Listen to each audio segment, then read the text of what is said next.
Hi, welcome back to my channel. I'm going to be going over the books I read for August. Yeah, let's get started. So the first book I read is Kill River 2 by TAMED, which is obviously the sequel to Kill River 1, and this takes place, I think, a year later. Cindy's just now graduating out of her last year of middle school. She's transitioning to high school, still dealing with the events of the first movie, or first book, and all the trauma and shit that comes with that. She has a new boyfriend, and she decides to get a summer job, and just as she thinks her life's getting back to normal, a familiar water park, like advertisements, pop up around her town. And I really enjoyed this book. I think I prefer the first one a little more, just because I think the group that she has in the first one is a little more like fleshed out and better, really. And I like how they started at the camp in the original. This one wasn't bad. I really liked Cindy. I hated her boyfriend though. I hate him. He took up way too much time in this book, but I love Cindy. She kind of gives off a little bit of Sam Carpenter from Screams 5 and 6. She's like, she is a sweet girl, but she has like a darkness to her more. And yeah, I really like her. I really like this book. 4 out of 5. And the song I picked for it is Mercenary by the Go-Go's. The next book I read is Just Like Home by Sarah Gailey, which this follows a woman returning to her childhood home after being away for like however many years to take care of the house and her dying mother, because the mother's on the way out, so she has to get the house ready for when that happens. And when she gets there, she starts to relive the trauma and shit of the past that's happened there and having to deal with it. And I also really like this book. There's flashbacks of her as a young girl, and that was definitely my favorite part, because just like the setup for the mystery in this was so intriguing to me. I was so interested. I really wanted to know what was happening and everything that happened when she was younger. I was super intrigued. The ending gets very weird. I don't know. I didn't hate it. It worked for me, but I could see why it didn't work for some people, but I really liked it. I gave this one also a 4 out of 5, and the song I picked for it is Apple by Charlie XCX. The next book I read is The Heaven and Earth Grocery Store by James McBride. This starts with the discovery of a body in 1970 something, or not a body, a skeleton in a hole. And then it flashes back to the events that led up to that skeleton being in the hole. And it all revolves around the Heaven and Earth Grocery Store, which is run by Chona and her husband. And I really did like this book a lot, but the author would go on tangents about items or people a lot. Like there's some characters that are only in for like really a scene, but you have to have the whole backstory for why they're there. It's like 30 pages of them leading up to being like, oh, why they're in that specific scene when it didn't really matter. I think it needed to be edited down a bit, because there's a lot of that. I started skimming through some of those bits. I was like, okay, ultimately this isn't moving the plot forward, because there's something that happens like a quarter or a third of the way through, and then the rest of the book you're just waiting for that problem to be resolved and the pieces being put together to go after that problem. And once that does take action, you don't actually see any of the problem being solved. It's like it starts, you see them going to solve the problem, and then it cuts away to another scene, and then when you go back to the scene of the problem being solved, already over, and you're like, oh, okay, so I guess just, you know, I wanted the journey of them doing it, you know, and we were not given that, which was really disappointing to me. But ultimately, I did really like this book. I thought it was solid, but like a lot of tangents that did not need to be in there, needed to be edited badly, in my opinion. So I gave this one another 4 out of 5, and the song I picked for it is The Old There Before by Rachel Zegler, or Lucy Gray Baird, from The Hunger Games, The Ballad of Songbirds and Snakes. The next book I read is I Was a Teenage Slasher by Stephen Graham Jones, which was the Literally Dead book club pick for August. And also, I forgot to say, this was my random TBR draw or whatever, and this was the book, the wordathon or whatever. It was like for August and Just Like Home, whatever. So yeah, this was for the Literally Dead book club pick, and this follows Tolly Driver, I think, 17 years after he became a slasher and killed a bunch of people. just him like kind of writing a letter, or like kept that kind of style of him like confessing and saying everything that took place to ultimately lead him to becoming a slasher and everything like that. And there's something that happens very, very early on that I was not expecting and was pretty disappointed by, because I wanted to go a different way and Steven decided to go a different direction with it, which I didn't hate. I just wanted to be more grounded in realism than it was. It was a little more like fantastical, you know? But it wasn't bad. I still had a fun time with it. There's like a friendship at the heart of the story, which I really like. I love books about a friendship and stuff, so I really did enjoy that as well. It reminded me a lot of this movie called Behind the Mask: The Rise of Leslie Vernon, which is like what's that mockumentary of a slasher killer, which that's kind of what this is too, kind of. So if you really like this, I would recommend that movie. But yeah, I think I had a fun time overall. I really liked the ending. And yeah, also, band geeks are the meanest kids in school. Hands down, they are vile. And this book just like confirms my opinion on that. So the song I picked for it, I gave this a 3.5 out of 5. And the song I picked for it is Psycho Killer by the Talking Heads. The next book I read is Loud, by Accept Nothing Less Than the Life You Deserve by Drew Afwalo. And I think you should recognize her. She's a huge TikTok creator, just calling out shitty men for their shitty ideas and words and shit. And I absolutely love this book. It's the very first time I've ever tabbed a book and highlighted in a book. Here's my favorite quote in it. "It's not our fault if we were born ignorant, but it is our fault if we die that way." And yeah, I absolutely love this book.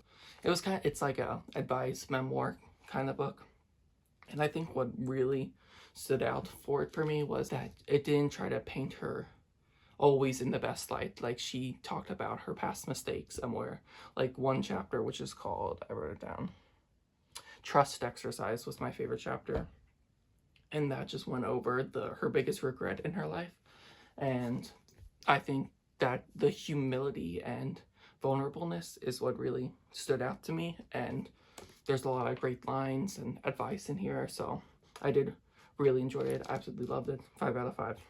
And the song I picked for it is CEO of My Ass by Dev Lemons. The next book I read is Melonhead Mayhem by Alex Ebenstein, which this is in the Killer VHS series, book 1. I read book 2, Candy Cane Kills, back in January because it was like a Christmassy book. And this one follows 2 cousins that are cleaning out their grandmother's old house because she's passed away, and they stumble upon a VHS tape that says Critters, and they open it up and it's like Return of the Melonheads or whatever. Yeah, and then they have a movie night, they watch it, and then the Melonheads seem to come out of like the tape or whatever and start attacking them. They were real, whatever. And so they are like fighting for their lives against the Melonheads, trying to figure out ways to stop them, etc., etc. And this one was okay. I thought the writing wasn't as strong as Candy Cane Kills, or you'll see in the next book I read. It was just on the weaker side. The story was also not as strong, but I still had a fun time having the cousins. I liked the cousins' relationship and them just like figuring it out and solving all the shit going on. But it wasn't the best, but I thought it was passable. So I gave it a 3 out of 5. And the song I picked for it is It's Terror Time Again by Nate Wants to Battle, which that song is originally in, I think, Scooby-Doo Zombie Island, but the one from that movie isn't on Spotify. So I just picked Nate Wants to Battle. It's not the original, but you know, whatever. The next book I read is Teleportasm by Joshua Milliken, which is book 3 in Killer VHS series. And this follows a group of stoners who want to get the ultimate high, which is apparently getting teleported. It's the feeling of being like teleported or whatever, you know, like the in-between of getting like pop out, existing and popping in. That's supposed to be the greatest high or orgasm, so it's teleportasm, like an orgasm, you know. And so it's their journey to find that videotape and go get that high, and sprinkled in between are other people's journeys with it, because ultimately what they're looking for is this videotape, this VHS tape that when you put it in, it teleports you and you get high, or you get the buzz or whatever. And so that's like the main story, but then there's little sprinkles in of other people's experience with the tapes and what happened to the tapes after the stoner sees it. So like there's, you check in with people who have the stoners tapes after them, but you don't know what happened to the stoners or why they're not in their possession anymore. And yeah, I absolutely fucking loved this book. The writing is very grotesque and amazing. It's very The Fly. It's so good. The imagery is so great.